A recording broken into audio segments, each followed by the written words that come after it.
Welcome to wizard.com. I am maths teacher Neeta and this is our question.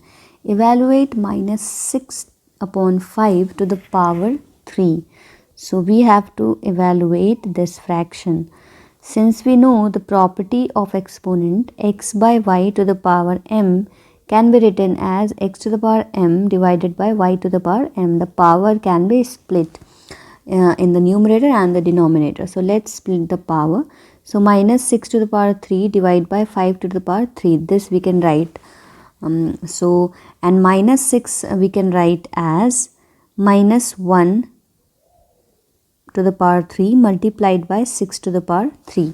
Because minus 6 can be written as minus 1 multiplied by 6. So denominator remains as it is. Why we have written this? Since minus x to the power n can be written as minus 1 to the power n multiplied by x to the power n. This is what we have applied in the numerator. Now let's simplify this. So minus 1 to the power 3. Minus 1 to the power odd number is always minus 1.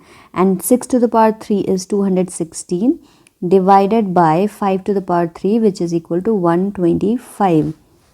So minus 216 by 125 is the required answer here.